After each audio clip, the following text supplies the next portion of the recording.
Família querida, estamos aqui na continuação do nosso curso de interpretação de texto. Falei para vocês na última aula sobre a paráfrase, né? Paráfrase reescrita. Lembra que você assistia aos filmes e lia alguns livros tendo que falar sobre eles na turma? Na faculdade, na escola e tal? Então, você só consegue falar sobre algo se você dominar o assunto. Se você tiver assistido ao filme por assistir, ali, lazer, família, amigo, irmão, pai, mãe, você não tem condição de fazer uma apresentação sobre ele. Ou então você tem, mas não de forma analítica. Agora, se você assistir ao filme sabendo que tem que falar sobre ele, você vai ver com muito mais atenção. Você vai ficar assim na frente da televisão, porque você tem que falar sobre ele.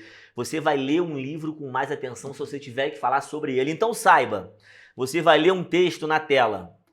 Você vai ler um texto com a obrigação mental de escrever do lado o que você viu dele. Cara, tu não tem ideia do peso que isso tem. Se você tem que ler um texto escrevendo sobre ele, meu irmão, a evolução, a leitura que você faz é outra. Se você se força a fazer um resumo sobre um texto que você está lendo com as tuas palavras, não importa se você usa gíria, se você usa uma linguagem mais informal na tela, não interessa. Se você se força a fazer tópico aqui do lado, você vai ler com muito mais atenção. Olha você. Fez os tópicos do primeiro, fez os tópicos. Na hora de fazer o tópico do segundo, você não conseguiu. Você, cara, me desconcentrei na leitura aqui, ó. Eu não tô conseguindo escrever o que eu entendi dele. O que você faz? Volta pro parágrafo. Você não volta para ler o texto todo. Você volta para ler aquele parágrafo que você estava lendo. Então, você ganha tempo. Você não fica relendo o texto. Na tela, olha essa frase aqui. Por medo do contágio da Covid-19, muitos londrinos relutam a segurar o corrimão das escadas rolantes da estação de metrô. O que você compreendeu? Que as pessoas têm medo do contágio e que as pessoas estão evitando segurar, né, o corrimão. Ou seja, interpretação agora, gente. O corrimão, interpretação, compreensão acabei de fazer, interpretação. O corrimão, querendo ou não, é uma fonte de contágio de Covid. Todo mundo bota a mão ali, se eu boto a mão ali e levo ao rosto, por exemplo, eu vou ser contaminado. Interpretou? Por medo disso, as pessoas não estão pegando mais no corrimão. Então, olha só eu na prova. Galera, não pega o corrimão. Covid, medo. Aí, olha só. O resultado é um aumento nas quedas com risco de vida. Aqui, cara, estão caindo e morrendo.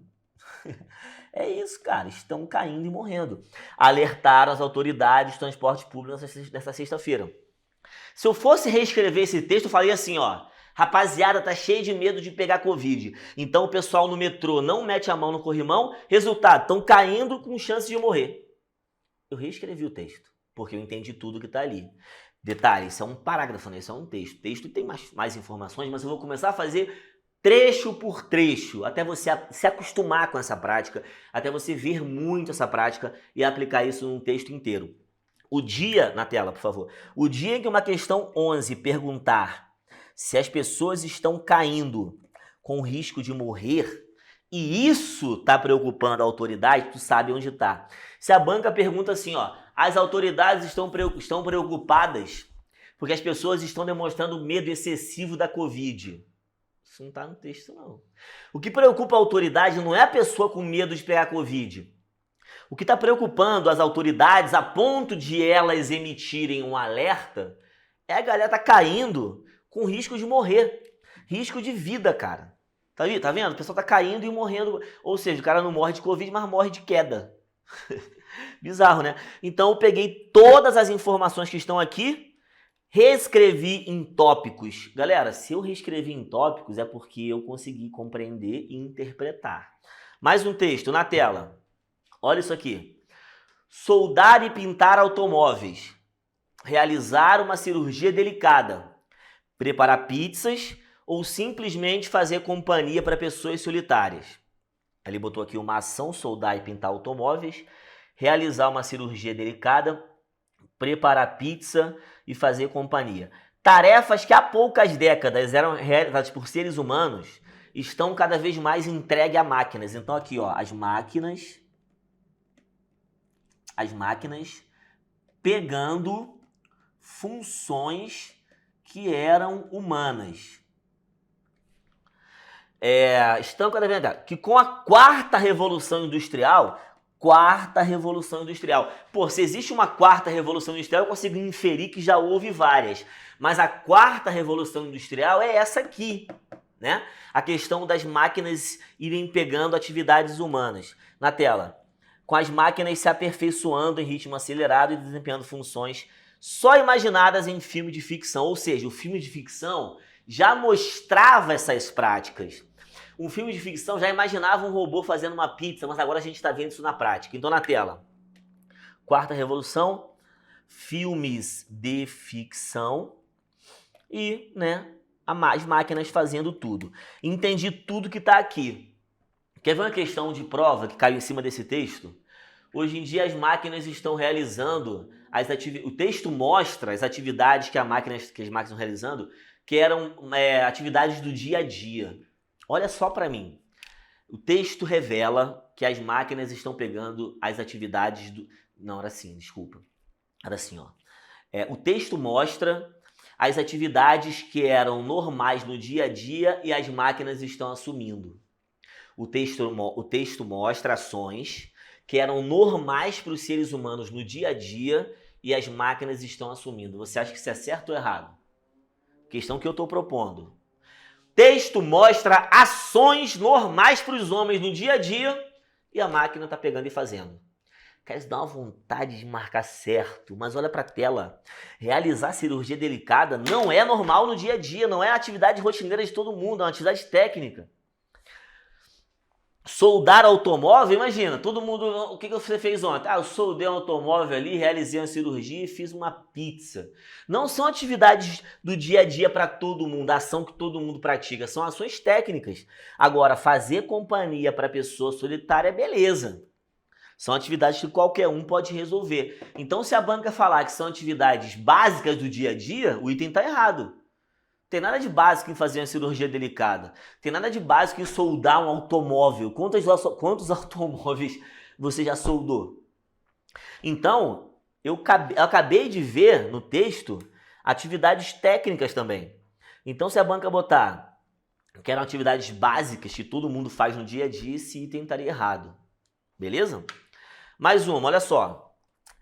Observo que a má conduta moral não consiste na ação física exterior, mas na visão interior da vontade.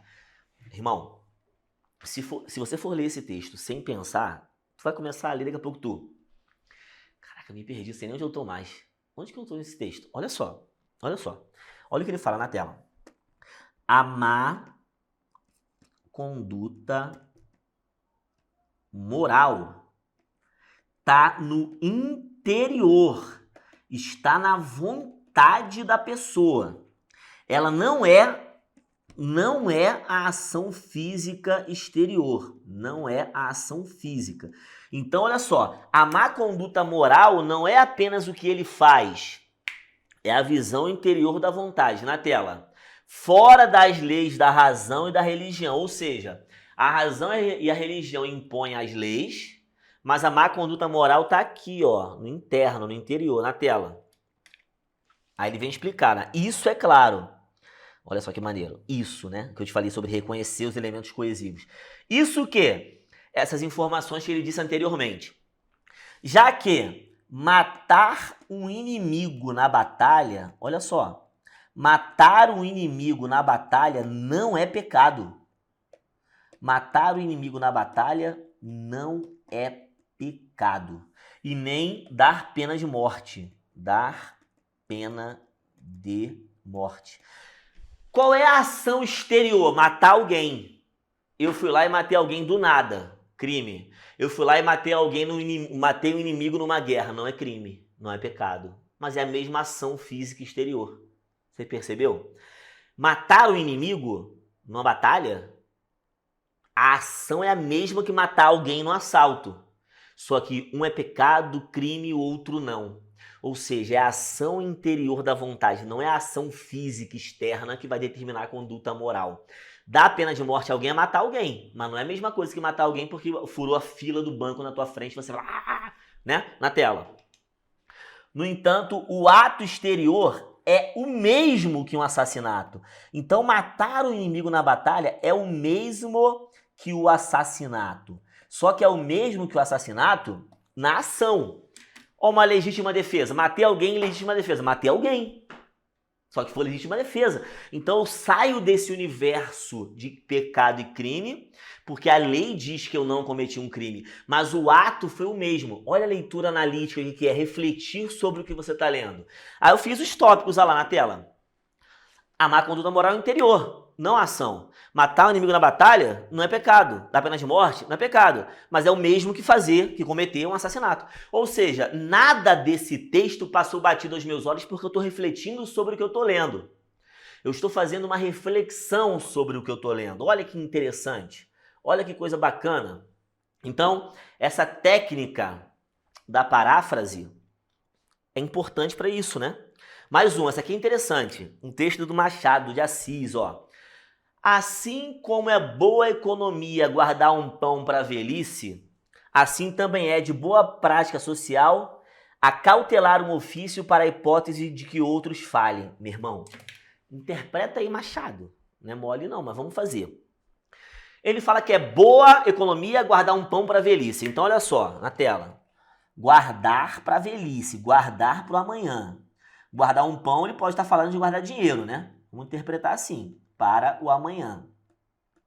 Por que ele está falando de dinheiro? Porque nenhum ser humano com 25 anos vai guardar um pão literalmente para comer com 80.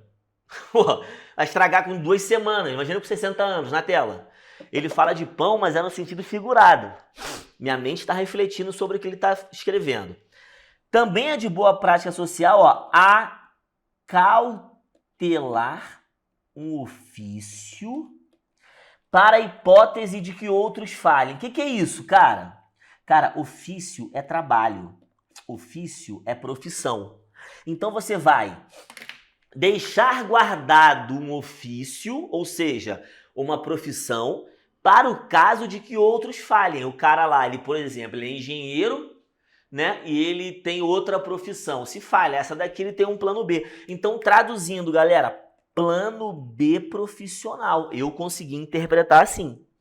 Ó, para o caso de que outros falhem ou não indenizem suficientemente. Ou seja, é bom tu ter uma segunda opção na sua vida para o caso de o seu ofício falhar ou se pagarem pouco por ele.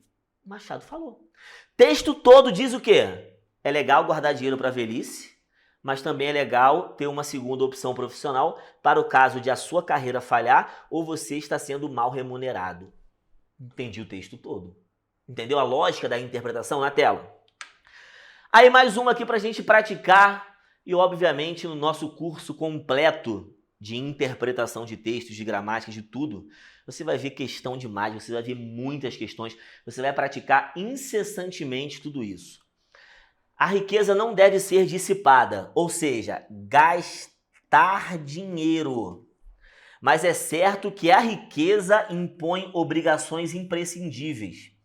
E seria da maior conveniência viver a gente abaixo dos seus meios. Galera, a riqueza não deve ser dissipada. Mas é certo que ela impõe obrigações imprescindíveis, a riqueza, né? E seria da maior conveniência, ou seja, é conveniente viver a gente abaixo dos seus meios, ou seja, abaixo dos meios da riqueza. Ou seja, mesmo que você tenha dinheiro, o que é conveniente segundo o texto? Viver abaixo disso, na tela. Machado quer dizer que todos nós devemos economizar continuamente por toda a vida? Não, né? Ele não fala sobre economizar. Ah, mas no outro texto, cara, outro texto é outro texto, quero saber desse aqui. Ele não está falando de guardar dinheiro, na tela.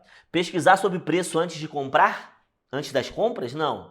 Evitar demonstração pública de riqueza, muita gente pode pensar nisso aqui, né?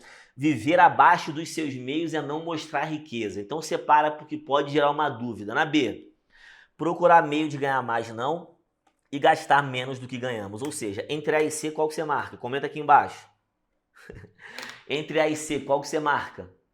O que você acha? Ele está falando para você não demonstrar publicamente sua riqueza ou você gastar menos do que ganha? Olha a frase, galera. Viver abaixo dos seus meios, ou seja, viver abaixo desses meios da riqueza. Ou seja, gastar menos do que você tem de riqueza. O gabarito dessa questão é a letra A.